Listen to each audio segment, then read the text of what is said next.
Hello and welcome. This is Heavy Business. I'm Aaliyah. And I'm Curtis. And today our guest joins us from ONErpm. It is Alex McGinnis, the project manager for ONErpm Heavy. Thank you for coming on the podcast, Alex. Welcome. Hey, thank you very much for having me. This is cool.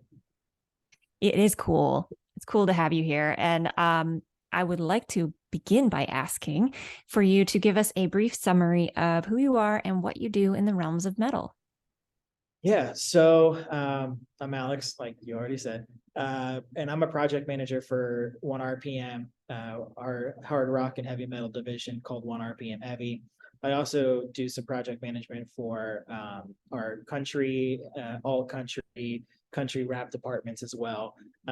But I'm spearheading our ONErpm Heavy department, and pretty much what I do is handle digital release plans, timelines, strategies, marketing plans for a ton of our different priority clients, and try to work on building some of our smaller acts into larger clients as well. But the ONErpm Heavy is still relatively relatively new, especially the name. Before it was just, they were just wrapped into ONErpm as a whole, but we wanted to kind of let people know that ONErpm does have a heavy department. So we kind of started that this year, but we've been around.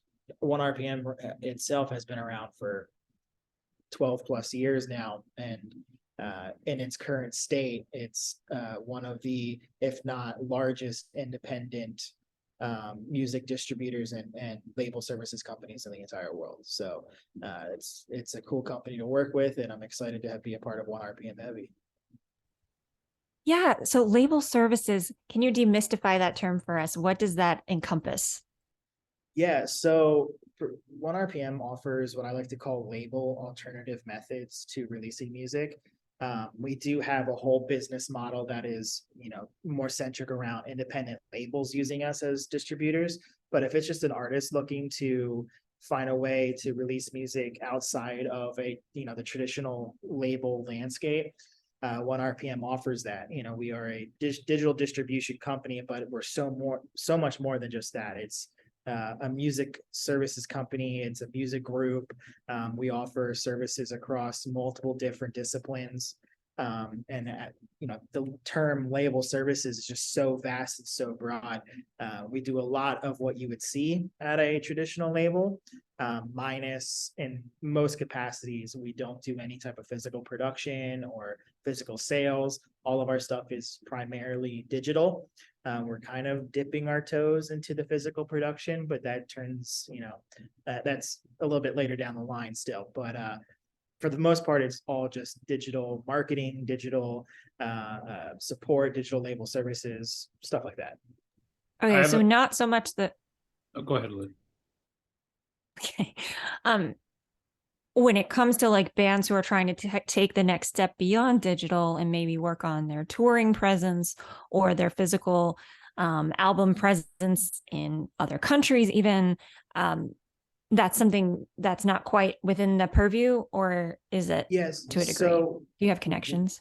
ONErpm is a global company. We've got 33 offices across like 29 different countries, something like that, around that number. And it's going to fluctuate up a little bit more because I think we're opening a couple of more offices this year.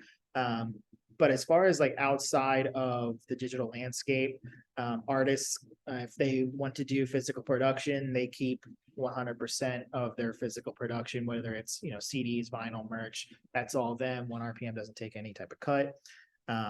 Touring stuff all on the band. We've got connections within the industry to help bands. Like we've had a couple of artists who come to us who haven't had, they don't have booking agents. We've been able to set them up with meetings through our connections. And same with like physical production stuff. We've been able to partner some acts up with merch companies that do CDs and vinyl merch production. We can kind of link things together, but as far as diving into the logistics and handling all of the physical or touring side of the business, no, that's not what ONErpm does. But we do have the ability to help bands get there. Can you clarify one thing? Like, this is kind of a common question that I've heard, at least, and obviously I know the answer to this, but if you can kind of make it clear. What would be the difference between something like ONErpm or the Orchard and like DistroKid or like a CD Baby? Yeah, so all of those names that you just listed are competitors of ours in some capacity, one way or another. Obviously, the Orchard, they offer things like digital distribution, some marketing services, label services, and they even offer in some level physical production as well. It's relatively similar, but with ONErpm, it's not owned by a major label, so it's all independent, privately owned. You have a person who's dedicated to you. If you sign a specific deal with ONErpm, you can have somebody dedicated to you, like a project manager, which would be myself, to work with you on helping build your strategies pretty much. We also offer an array of marketing services, such as advertising, YouTube marketing, YouTube SEO, social media and digital marketing partnerships, publishing, and so the list goes on. There's tons of things that we open up to our artists that come through us with ONErpm. We also offer one of the most incredible user face dashboards in the music industry for independent artists. They can come on and sign up on our dashboard as just a DIY artist. They just want to sign up and release music as if it was like a DistroKid or CD Baby, or they can sign them to a more specific deal that offers all these marketing services I was talking about. And through the dashboard, they're able to see a very transparent view of what marketing services are being done for them, what those analytics look like. They're able to compare, month over month, streaming tracks over streaming tracks, whether this month is doing better than that month, and they can pinpoint exactly what they need to work on, because our dashboard does have an extremely transparent view of everything that we do, as well as everything that they do on the digital landscape. So to follow that up, then it sounds like it's a more personalized service overall. So now, what's the qualifications for a band to be able to use ONErpm? Like, what do you look for? Or is it just like free for all type of thing? Yeah, so we do offer a DIY platform for artists to just come and sign up, and they get full access to our dashboard, it shows all the different transparencies for them. There's also some basic marketing tools that they can tap into, like custom pre-save links. They're able to pull daily reports pretty much like at their fingertips, so they can see stuff. On a DIY level, anyone can sign up. We encourage it. One of the best things with ONErpm is there's always somebody monitoring the dashboard. So even if they just sign up as a DIY artist, they never talked to anybody at ONErpm before, if there's a certain song or an album that's starting to really peak and take off, we can see that on our end and be like, hey, this band is growing out of nowhere. Let's reach out to them to see if they need help with anything.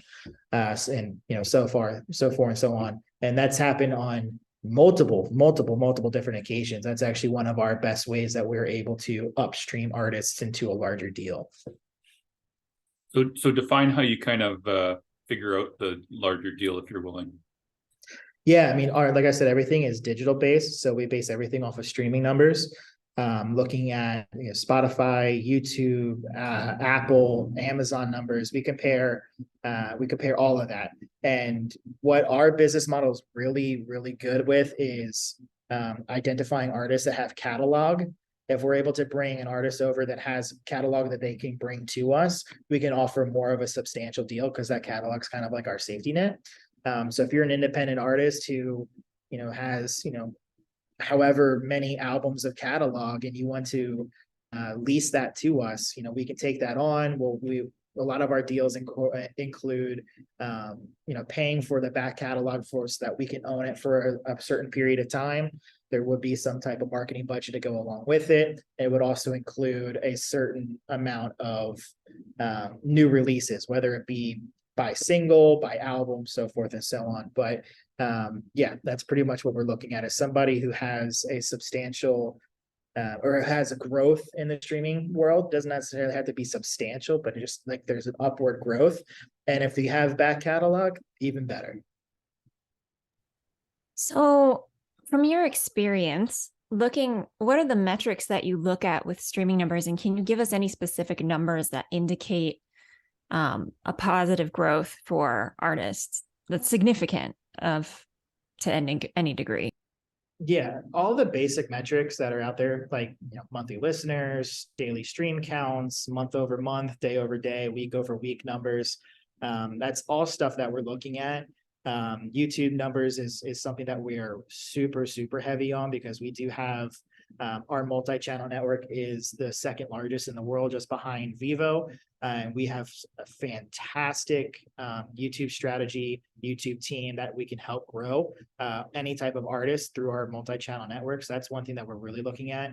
We're looking at channel views, we're looking at subscriber counts, we're looking at daily video views, how many videos are being uploaded by an artist, all that type of stuff. And all those metrics go into, all that gets sent to our A&R team, which I am not an A&R. So that's a lot of things that they have to talk about, but all that information gets sent to our A&R team, who makes the final decisions on whether or not we want to offer a deal to somebody.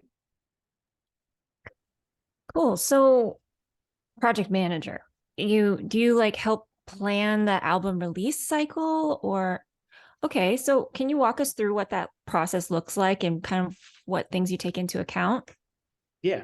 So when an artist gets onboarded into ONErpm, they're just starting out with us, or maybe they're getting ready to start a new album cycle. It's as simple as just having a sit-down conversation with the act to see what they are planning to do throughout the album cycle. We plan out whether they're trying to do however many singles before the album. Is it an EP? Is it a full album? Is it a double album? Like in the case with Chelsea Grin, they're doing a double records. That was a massive undertaking. It's pretty much just a simple conversation of what they expect, what we expect, and then I go in and start planning out the release timeline. I set up what everything is going to be released, what is single, music video. We're dropping a teaser this day, this time. So I build out an entire timeline, which is usually 9 times out of 10 always gets screwed up. Like no artist ever follows the timeline exactly, which is totally fine. That's what it's supposed to happen. It's more of a guideline. If something needs to change, it's something It's changes. like pirates. Totally it's more of that. guidelines. Yeah, there you go. And then after the timeline is all agreed upon, that's when we dive into really nitpicking at the marketing plan, like how we're going to promote each single, how we're going to promote each video, what are we going to do with our partners, what things need to get pitched, what time do I need to get, or what day do you need to deliver me all the assets. It's a lot of revolving doors. Yeah, a lot of logistics, sounds like. So riddle me this. What about a ONErpm makes it more appealing to an artist than working with a standard record label? What features might it have that they might prefer? So the way, by no means am I knocking on record labels, especially in the metal community, record labels are extremely important. Some of my fondest memories are with bands who've been signed to major labels like Roadrunner, Metal Blade, Nuclear Blast, all of that, right? With ONErpm, it's the best thing I could say is it gives the artist more control, and it gives the artist more money in their pocket.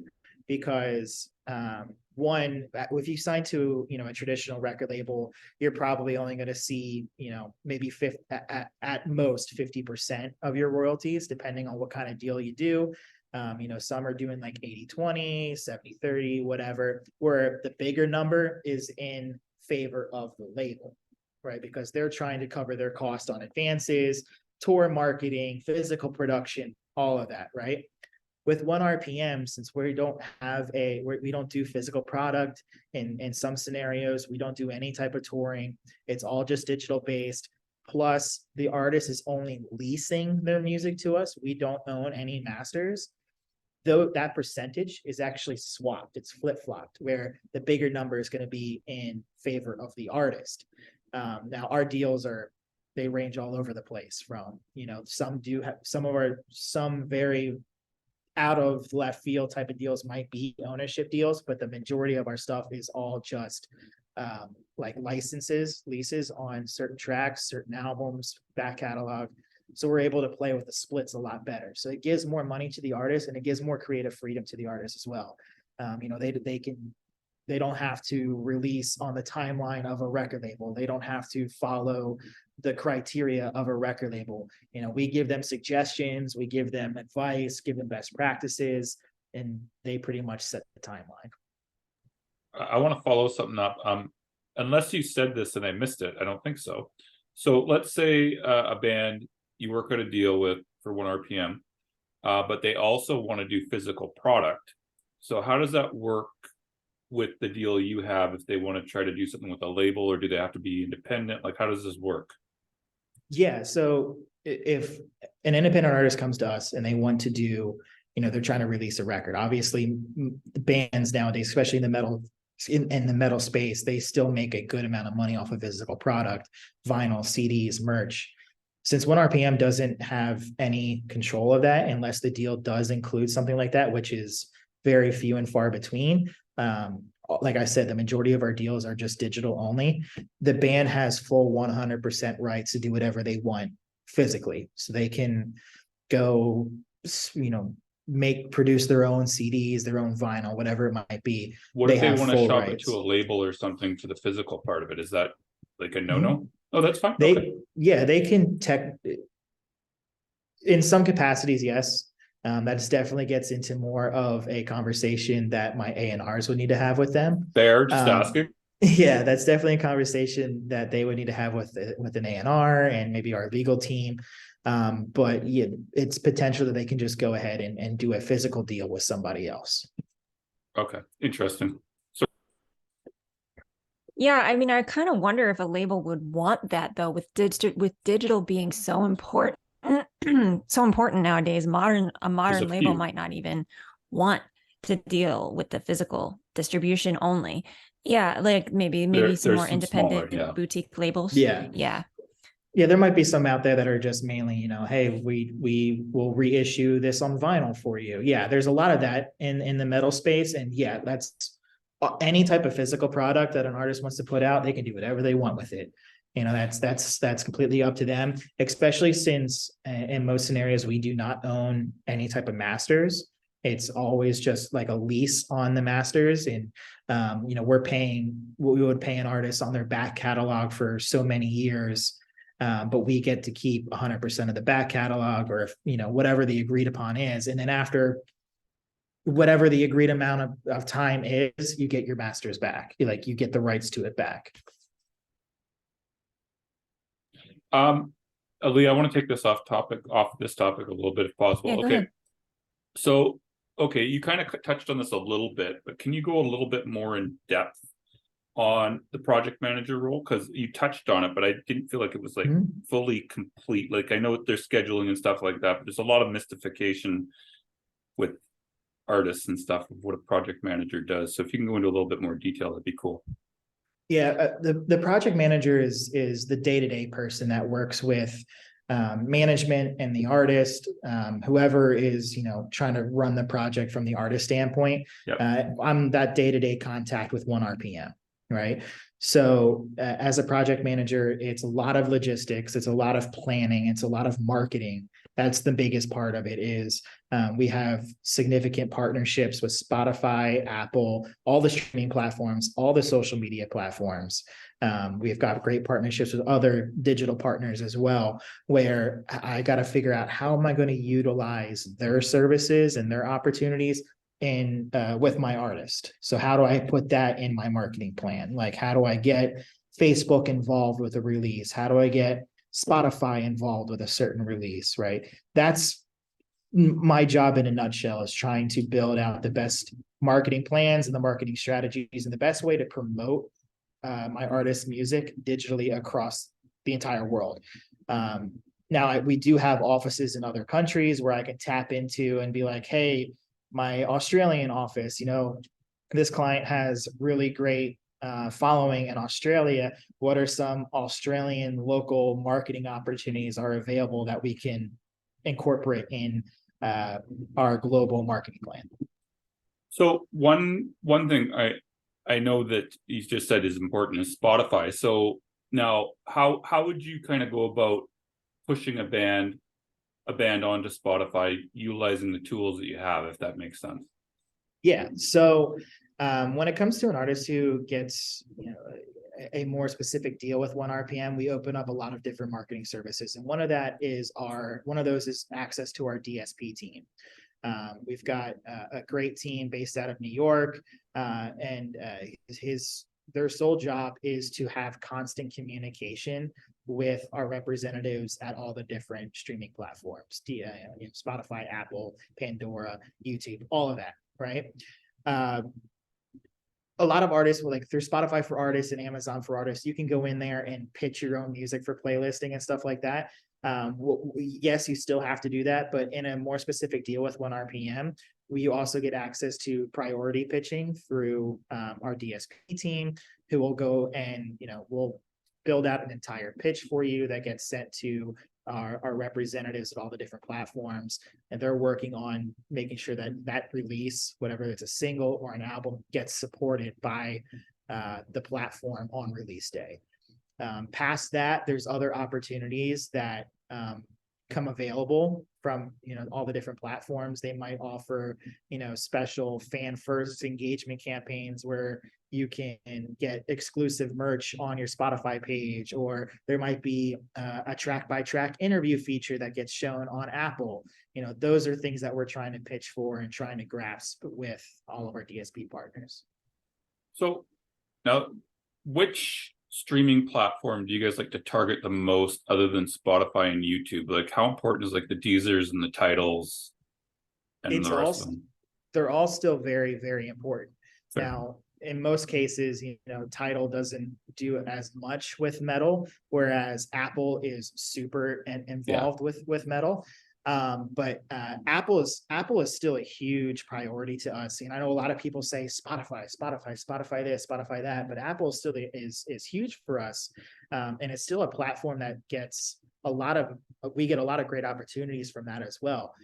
Pandora being another really big supporter of rock and metal. Deezer is really starting to grow with rock and metal. Tidal it's growing, it's getting there. But yeah, we see a lot of our opportunities, especially in this genre, through Spotify, Apple, Deezer, Pandora, YouTube. But we do deliver to, every streaming platform you can think of. I have a dumb question because I'm Canadian. We don't have Pandora up here. How the heck does that actually work with pitching them? I thought it was like an internet radio station. It is. So Pandora started out as more of just an internet radio station. Yeah. But they also offer playlists. They offer artist stations. They offer artist profiles and stuff like that. So they have radio stations and playlists that we can pitch for. Fair enough. I did not know this as a Canadian. Sorry, Leah, go ahead. Oh my gosh, Pandora. I remember when I first started using Pandora, the Music Genome Project. I discovered so many bands through that, because what you would do is you would plug in an artist that you like, and then it would create a station based off of that and find similar artists that they think you would like. And then you would thumb up or thumb down. Yeah. And so that's how it started. And I think it was so cool. So I didn't know it had grown. I don't really use it anymore. So I didn't know it had developed to that point. So it's still a great platform, and there's still a lot of traction on that platform. They offer a lot more features than just that now, but a lot of other DSPs, took that idea of being able to create artist stations. Now you got Spotify Radio and Apple Radio, which is also incredible tools to use and a great way to discover new acts. Yeah, good point. I want to follow up with another marketing question, if that's okay, Leah. Okay, so we talked briefly about playlist pitching and stuff like that. Can you kind of go into the assistance you guys give to artists with that? Yeah, so we all like whenever we have an artist that comes to us and we're giving them a little bit deeper services, we start all our pitching opportunities and all of our priority pitching cycles about 3 to 4 weeks ahead of release. So as long as the artist is giving us the correct assets ahead of time, that we will have a very good chance of being able to get some type of support. And pretty much what that is we need to have the music. Obviously, you have to have the music completed 100% uploaded through our dashboard and into the back end of all the DSPs 3 weeks, 4 weeks ahead of time. There needs to be some type of story behind the song, like what's it about, what was the writing process like, and then we need to provide information on what we're doing to push, market, promote that song, whether it be we're going to be releasing a music video with it, there's a tour accompanying it with it, there's a radio campaign being built around it. We've got an advertising strategy of this amount going towards it. We're going to be spending money on Spotify marquees if we're pitching on, the back end of Spotify, or, we've got a pre-save campaign rolling out where with a contest, any type of information that we can provide on how we're going to promote the release on that platform. That's what all the DSPs are looking for, is like, how are you going to use their features on their platform to help promote the release? And what are you going to do off the platform to promote the release? So obviously not every band that gets playlist pitching is going to land on a playlist. What do you actually think is the main thing that can make it so that way a band will land on the playlist? Because like there's so many pitches coming to them all the time. Like, what do you actually think it is? It's really hard to answer that question. Obviously the song has to be fantastic. Of course. You can have all the numbers in the world, and if you're going to deliver a crappy song, your chances are very, very low. Also, you have to keep building. You have to build your story, and you have to build your, for lack of better words, you have to build your importance, right? If you're just a brand new band who has no numbers behind you, has no information out there, you most likely aren't going to get playlisted the first go around. What I like to tell my artists is that this is a long-term game, and we have to play by the DSP's rules, making sure that we give them that lead time, make sure that we're providing them with all the correct information. And the more times that we do that, the better the chances are of us getting a playlist on the next song or the next song, right? There's no guarantee in anything that we do in marketing, especially if like we're pitching for opportunities. We can't guarantee anything, but if we play by the rules that our partners lay out for us, we get the better chance. Of course. Leah, were you gonna say something? Oh, then I'm going to continue. Go ahead. Cool. So next thing I want to talk about just briefly then. So because there's so many pitches going through Spotify and stuff, I have heard, I don't know if this is true, so I want to get your opinion on this, that sometimes it's better for bands to target like Amazon or, the very smaller places for playlists instead. Is that true in your experience, or? Every place should be a priority. I mean, you can't just focus on one over the other. Fair. Yeah, you Right, can't just and that's focus why one on the other. That's why it's like bands need kind of your DSP team, because for myself, I know that it's a lot. It's a lot to handle all of that pitching and all of the different platforms. Especially since on the artist front, you've got Spotify for artists, there's Amazon for artists, there's Apple for artists, Pandora, AMP. There's all these back end places that you can utilize your insights and whatnot, but only as far as I'm aware, and I probably should know this information, but only Spotify and Amazon offer abilities to pitch for playlisting on the back end. Right now, working with a company like ONErpm, especially being able to do a larger deal with us that includes playlist pitching, our DSP team is sending actual playlist pitches out to all platforms, whereas an artist can only do it to Spotify or Apple or Amazon. Yeah, Amazon. So, okay, you probably aren't going to know that. I'm going to just skip over this. Okay, so what other type of marketing type of things do artists get with you other than like the playlist pitching then? Yeah, so we have preferred partnerships with all the different social media platforms: Facebook, Instagram, TikTok, Snapchat, Twitter, everything, right? So you're getting access to basic practices on all platforms. You're getting access to partner opportunities that might come our way. Like, for example, when Instagram Reels just rolled out for the very first time a few years ago, ONErpm was one of the companies that they kind of like beta tested with, for lack of a better term, where they were actually able to work with some of our clients directly to test out the programs, stuff like that. We're also able to provide some type of marketing services around the platforms with advertising. We get our advertising team is absolutely incredible. So we have some of the best advertising, like cost per click rates, through our partnership with all the different platforms. There's a lot. There's a lot that we can go into, but that just kind of like scratches the surface. So I know we don't have a heck of a lot of time, but I have a if you- question before oh, we end. Well, I had one too, but I'll let you go. No, you can go first. I interrupted. Okay. I'll go second, but before we end. Okay. Now I totally forgot what I was going to say now that we did that. So I'm going to remember later, right after we Okay. shut off. Okay. Well, I want to go back to what you said about building your story. And I don't know if it's particular to the metal scene, but here's the thing. It's like you're trying to explain a poem. You're trying to tell what a poem means. Maybe an artist really likes abstracting their lyrics and making it cryptic. How do you recommend that they build a story if they're really trying to not make it too defined, keep it open to interpretation? And how long of a story? Because too long, we all know nobody wants to hear too long. Yeah. So when I say story, it's not like you got to write out, an actual freaking story. It's just trying to build a presence around who you are as a band. So like building what your brand is, because first and foremost, a band is a business, which is a brand, right? So you got to try to build the presence around that brand.